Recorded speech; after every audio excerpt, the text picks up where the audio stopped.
wabarakatuh. Waalaikumsalam warahmatullahi wabarakatuh. Oh iya, ini yang terlambat kerasa masih. Tadi Bapak dari toilet dulu. Oh iya sih, gak apa-apa. Oh iya ditutup. Tutupin lagi ya, Mbak.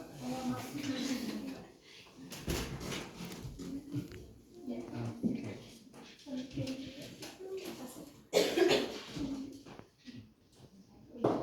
Nah, anak-anak, sekarang kita kembali lagi pada pelajaran matematika ya. Di sini buku mau absen dulu. Siapa yang enggak hadir? Ada yang nggak hadir? Rahayu Bapak. Oh, Rayu kemana Rayunya? Masih di jalan. Masih di jalan. Oh iya, gak apa-apa. Mungkin jauh ya rumahnya. Iya. Tapi nanti ke temennya ke Rahayu bilangin ya kalau nanti mungkin bisa dipersiapkan lagi ya dari awal biar tidak terlambat. Sering dikasih tahu Pak. Oh iya.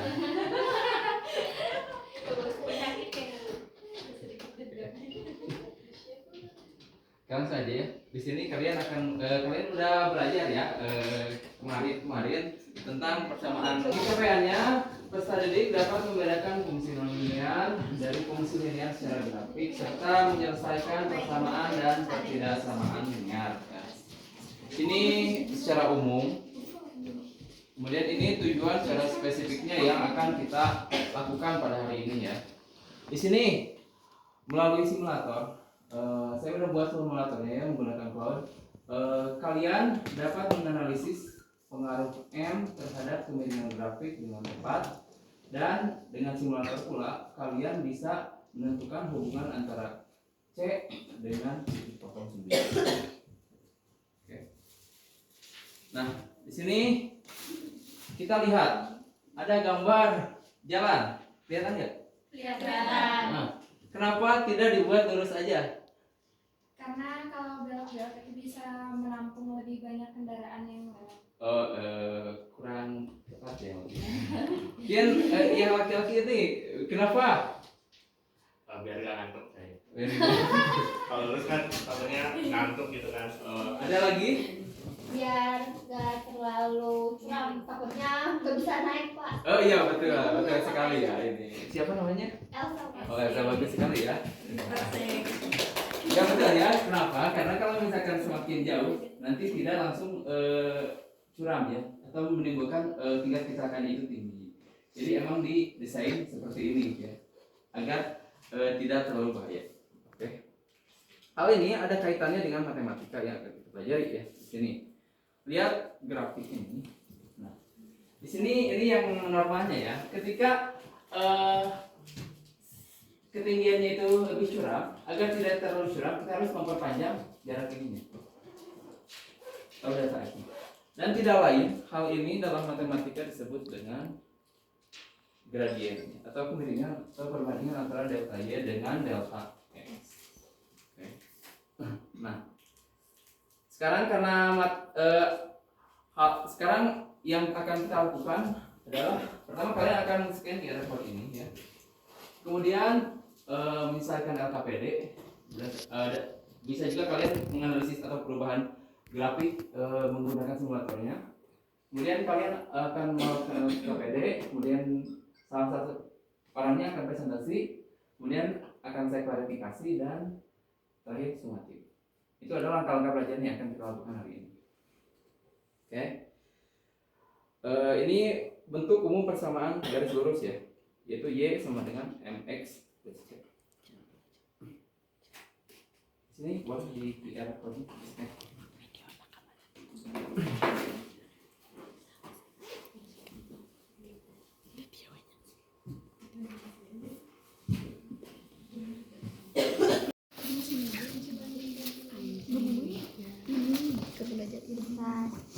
Sudah ada yang sudah beres? Belum Bapak. Ya Yuni. Kan nilainya kan itu yang ini kan diperbesar ke angka. Kalau ada yang kesulitan silahkan tanyakan saja ya.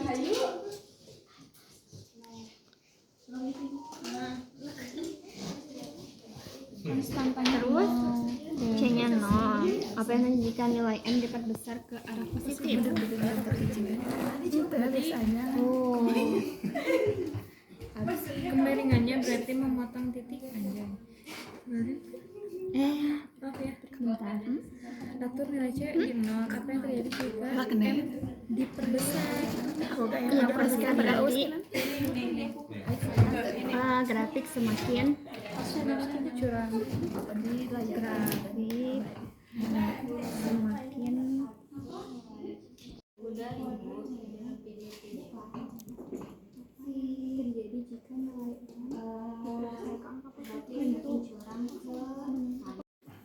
M sama dengan 0 berarti 0 Kalau misalnya ke kiri salah. ini apa teh? M yang 0 Ini atau kemiringannya? berarti tidak ada kemiringan.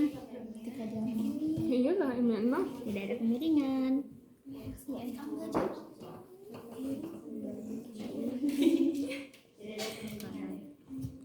Sudah? Lain sudah? Belum.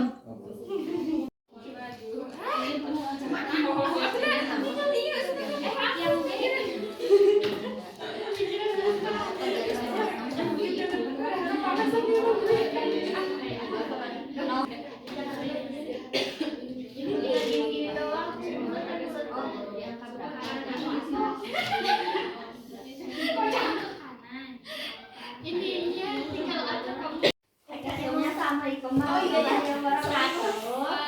Warahmatullahi wabarakatuh. Saya perwakilan dari kelompok 1 akan memaparkan hasil dari diskusi kami untuk jawaban misi 1 atau si penentuan kemiringan atau gradien. Nomor 1. Soalnya itu atau nilai C sama dengan 0, apa yang terjadi jika nilai M diperbesar ke angka positif. Nah, kalau teman-teman coba di tadi yang PGL simulator itu nanti grafiknya akan miring ke arah kanan atau grafiknya itu grafik naik. Terus ya bisa dicoba aja ya. Terus nomor 2, apa yang terjadi jika nilai M diubah ke menjadi angka negatif? Nah, jawabannya itu grafik miring ke arah kiri atau grafiknya itu grafik turun. Terus yang ketiga, jika M diatur tepat ke angka 0, bagaimana bentuk garisnya? Nah, kalau M-nya itu udah atur ke angka 0, berarti kan kemiringannya itu nggak ada. Nah, berarti tidak ada kemiringan atau nanti grafiknya itu sejajar dengan sumbu X. Sekian dari kami. Oke, terima kasih Alfa ya. Yang selanjutnya kelompok Mediana. Nomor 2. Iya. Iya tadi kan ada luar. Mau misi 2. Rahayu. Ini.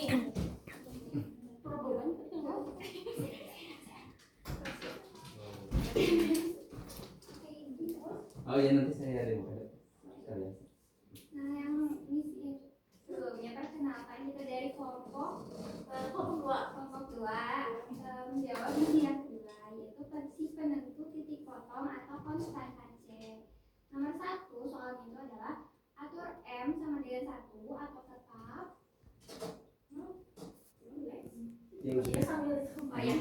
dan geser C-nya ke angka positif 3. Nah, di angka berapa garis memotong sumbu Y? Garisnya itu memotong di titik 0,3. Nah, kemudian untuk nomor 2, geser C ke angka negatif 2. Kemudian di mana garis memotong sumbu Y sekarang, tapi berarti itu M-nya tetap 1. Ya, terus. Nah, maka garisnya itu memotong di titik 0,-2. Nah, kesimpulannya nilai C pada persamaan Y sama dengan MX plus C itu menentukan titik potong garis terhadap sumbu Y. Oke, bagus. Oke, terima kasih ya. Yang adik, yang tantangan ada yang bisa? Yang D. Ada yang bisa? Yang D, gimana ini kelompok yang ini? Yang mana? Oh, bisa. Ayo coba ke depan. Nanti dibantu dong kalau bisa.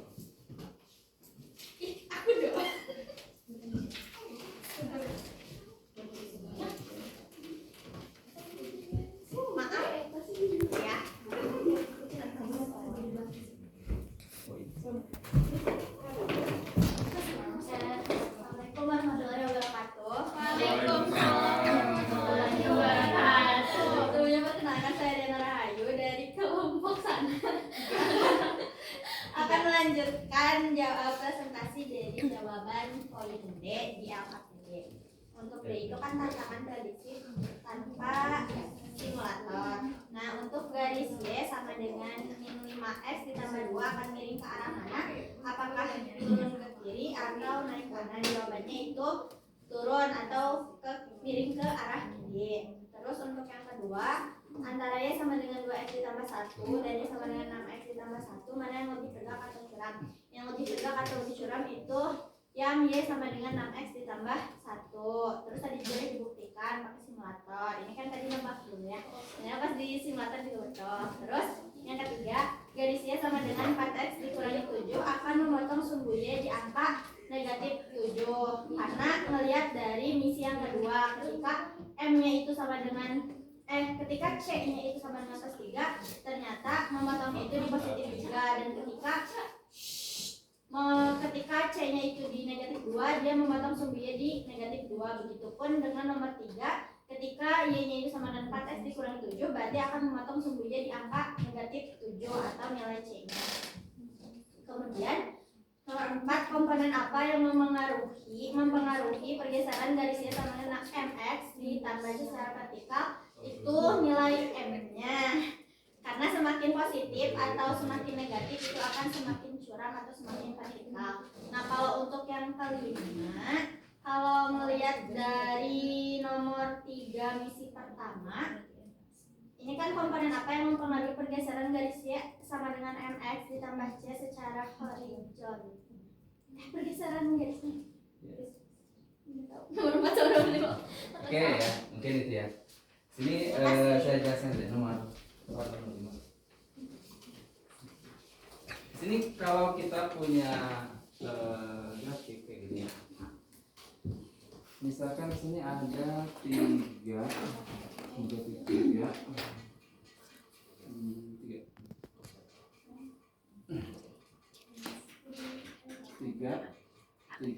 sama negatif 3. Yang nomor 4 itu pergeseran secara vertikal. Misalkan kita geser yang awalnya dari sini, kita geser 3 ke atas secara vertikal ya. Kita akan ke bawah saja. Kita geser ke bawah. Seperti ini. Ini yang berpengaruhnya kalau dalam fungsi dalam bentuknya itu dia sama dengan mx plus c, udah kalian pelajari. Ini yang berpengaruhnya itu nilai c ya. Oke. Sekarang secara horizontal, berarti dari sini kita geser 3 ke kanan sini ya. Berarti kalian bisa lihat di sini. Menurut kalian komponen apa yang mengubah hal ini? Yang bisa? Iya betul, konstan. Berarti sama aja ya, ketika ke kiri dan ke kanan atau ke atas ke bawah, itu yang berpengaruh dalam grafik ini adalah variabel C. Ya, kalian juga udah mengeksplorasi sendiri apa yang terjadi ketika variabel C maupun M berubah. Nah, kenapa? Karena untuk matematika sendiri itu tidak bisa seperti pelajaran biologi ya, hanya membaca, tapi harus juga melakukan atau do math ya.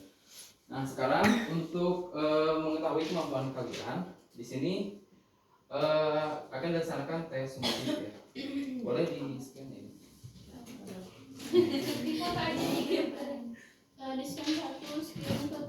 Di sini mungkin akan berbentuk penugasan saja ya. Nanti saya kirim ke grup ya. Ya. Oke, terima kasih kepada teman-teman semua ya. Mungkin nanti yang belum bisa menyelesaikan soal yang tadi mungkin bisa belajar lagi di rumah ya, dan dikembangkan lagi. Oke, sekian dari saya. Wassalamualaikum warahmatullahi wabarakatuh. Waalaikumsalam.